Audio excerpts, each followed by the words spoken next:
수십억 코인 논란에 휩싸인 김남국 의원이 더불어민주당을 탈당했습니다. 논란 9일 만입니다. 김 의원은 중요한 시기에 당에 피해를 줘선 안 된다며 무소속으로 부당한 정치 공세에 끝까지 맞서 진실을 밝혀내겠다고 강조했습니다. 이재명 대표는 돈봉투 의혹 이후 한 달도 안 돼 또다시 고개를 숙이며 수습에 나섰습니다. 우리 국민들께 실망을 드린 점에 대해서는 입이 10개라도 할 말이 없을 것입니다. 죄송합니다. 다만 김 의원 탈당에 대해선 책임지려는 의도라고 의미를 부여했습니다. 당 내부에선 무책임하다는 비판 쏟아졌습니다. 민주당이 사태 수습을 위해 꾸린 진상조사단과 윤리감찰단 활동을 탈당으로 무력화했다는 지적입니다. 국민의힘 역시 꼬리 자르기 탈당이라고 비판했습니다. 송영길 전 대표, 윤관석, 이성만 의원에 이은 꼼수라고 꼬집었습니다.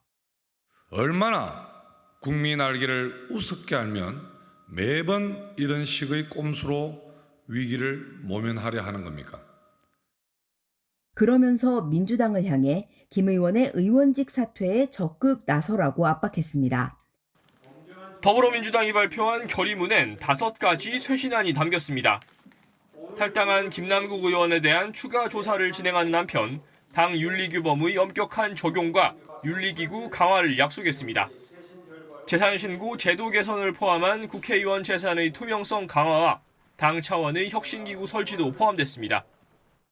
재창당의 각오로 근본적 반성과 본격적 쇄신에 나설 것을 약속드립니다.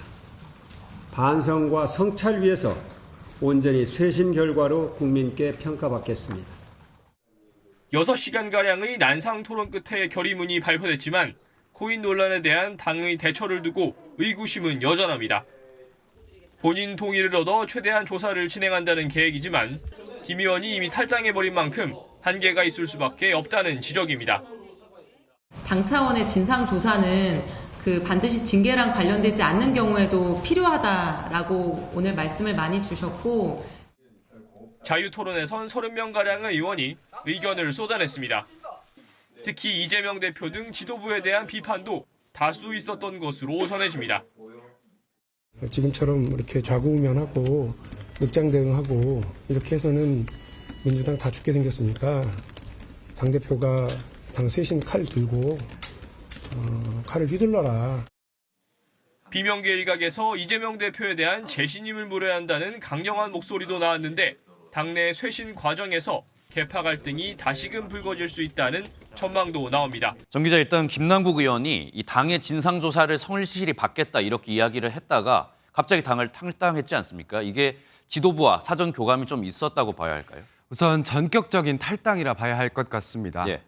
권질성 민주당 수석 대변인은 기자들의 전화를 받고 SNS에 올렸다는 걸 알았다고 말했습니다. 다만 김 의원은 이재명 대표 측근인 7인의 일원이고 김 의원의 탈당 직후 이재명 대표가 처음으로 사과를 했다는 점에서 이재명 대표에게는 사전에 이야기했을 가능성이 있습니다.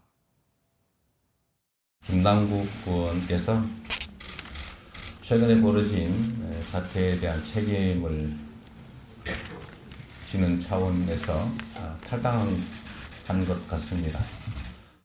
그렇다면은 이게 이재명 대표에게만 이야기를 하고 나머지 의원들에겐 말 없이 탈당을 결정한 것으로 읽혀지는데 이런 결정의 배경은 어떻게 봐야 될까요? 우선 입장문에서 그 배경을 한번 찾아볼 수 있을 것 같습니다. 더 이상 당과 당원 여러분께 부담을 드리는 것이 옳지 않다고 판단했다는 게 첫 번째 이유, 그러니까 선당후사를 강조한 거고, 두 번째 이유는 허위 사실에 기반한 언론 보도가 쏟아져 나왔다. 법적 책임을 철저히 묻고 단호히 맞서겠다는 부분에서 읽을 수 있습니다. 초반 적극적 해명이 오히려 논란을 자초하면서 당에선 개인적 입장 발표를 자제하라고 김 의원에게 경고했습니다. 실제로 김 의원 그 이후 진상조사단을 꾸려달라, 당의 권고를 따르겠다면서 말을 아끼기도 했습니다.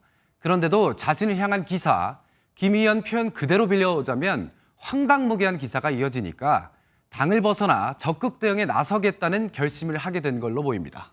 김남국 의원은 이 선당후사를 강조를 했지만 결국 이 탈당 때문에 민주당이 취하던 조치들은 다 효력이 없어진 거 아닙니까? 우선 김 의원이 탈당한 만큼 민주당이 지난 11일에 자체적으로 꾸린 진상조사단 활동은 정지된 상태입니다.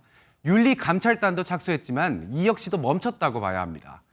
비명계 이현욱 의원은 당의 징계 절차를 무력화시키는 것이냐면서 당원에 대한 사과 운운하며 국민에 대한 책임은 피해가는 꼼수를 탈당이라고 직격했습니다. 국민의힘 김웅 의원은 결국 민주당 내부 조사위원회에서도 코인 거래 내역과 초기 투자자금 출처를 공개하지 않을 수 있는 신의 한 수라고 비꼬기도 했습니다. 네, 어제 민주당 의원들이 쇄신 의총을 열고 다 모여서 난상 토론을 벌였는데 여기서 김남국 의원에 대한 성토, 비판이 이어졌다면서요? 맞습니다. 쇄신 의총에선 총 30여 명의 민주당 의원들의 발언을 이어갔습니다. 복수의 민주당 의원들에 따르면 제명과 윤리 제소 등 더 강한 조치를 내놔야 한다는 목소리가 분출되는 등 날선 말들이 오갔습니다. 민주당 당규에는 징계 회피 목적 또는 징계 과정 중 탈당 시 제명에 해당하는 징계 처분을 해야 한다는 내용이 있습니다. 또 각급 윤리심판원은 탈당한 자에 대해서도 징계 사유의 해당 여부와 징계 시효의 완성 여부를 조사할 수 있다는 부분도 있습니다. 어제 의총에선 이런 규정들을 적극적으로 해석하고 적용해서 김 의원에 대한 사후 조사를 해야 한다는 의견들이 쏟아져 나온 겁니다. 네, 그리고 김남국 의원이 아무래도 친 이재명계로 분류가 되는 만큼 이재명 대표에 대한 재신임 요구도 나오고 있다면서요. 당 지도부를 향한 불만도 터져 나왔습니다. 일부 의원들 사이에선 지도부에 대한 재신임 요구와 이재명 대표의 사퇴가 필요하다는 주장도 나온 것으로 확인됐습니다. 민주당 전당대회 돈봉투 의혹 때나 이번 김남국 의원의 거액 코인 논란 때나 당 지도부가 너무나도 미온적인 대응을 했다는 겁니다. 그런 주장을 하시는 의원님도 계셨습니다. 네, 그러나 그것이 중점적인 쟁점이 되거나 길게 토론되거나 하지 않았고요. 반면 친명 양이원영 의원은 의총에서 나온 이 대표 재신임론 그 주장을 한 당사자야말로 당원들의 재신임을 받아야 한다고 쏘아붙이기도 했습니다. 네, 당내 갈등이 좀 불거지는 모습인데 어찌됐든 말씀하신 대로 이 민주당 돈봉투 의혹 그리고 이번에 이 코인 논란까지 이재명 대표의 정치적 부담이 좀 커지는 것 같습니다. 그렇습니다. 친명계에서도 김남국 의원에 대한 비판이 나오는 게 바로 그런 이유 때문입니다. 네. 쇄신 의총에서 수습책을 논의하고 자연스럽게 민주당의 자정 능력도 보여주고 하면서 지도부의 부담을 덜어주는 과정이 있었어야 하는데 그 기회마저 박탈됐다는 겁니다. 불을 끄려면 더 큰 결단, 예를 들어서 불출마 선언 같은 게 있어야 했다 이런 지적도 있었는데요. 다만 당 일각에선 사실상 정치 생명을 끝낸 것이라면서 그걸 알고도 결단한 것이란 평가도 있었습니다. 60억 원 코인 보유 논란에 이어 국회 상임위 도중 코인 거래 등의 의혹이 터져나오자 김남국 의원이 전격 탈당을 선언했습니다. 의혹이 제기된 지 9일 만입니다. 김 의원은 SNS를 통해 중요한 시기에 당에 피해를 줘서는 안 된다며 무소속으로 부당한 정치 공세에 끝까지 맞서 진실을 밝혀내겠다고 전했습니다. 또 지난 일주일간 허위 사실에 기반한 보도가 쏟아져 나왔다며 일부 언론 보도에 대한 법적 대응을 예고하기도 했습니다. 탈당 선언으로 민주당이 사퇴 수습을 위해 꾸렸던 진상조사단과 윤리감찰단 활동도 사실상 중단됐습니다. 진상조사단이 요청한 가상자산, 계좌 거래 내역 등 자금 흐름과 관련한 자료들을 제출할 의무도 김 의원이 당적을 정리하며 함께 사라졌기 때문입니다. 이게 진상조사단이나 윤리감찰단의 활동이 김남국 의원의 탈당으로 다소 어려움이 생기는 건 아닌가요? 그렇습니다. 법적으로 탈당을 막을 방법은 없습니다. 이번 탈당으로 당 지도부의 가상화폐 전량 매각 권유 역시 김 의원이 반드시 따를 이유가 없게 됐습니다.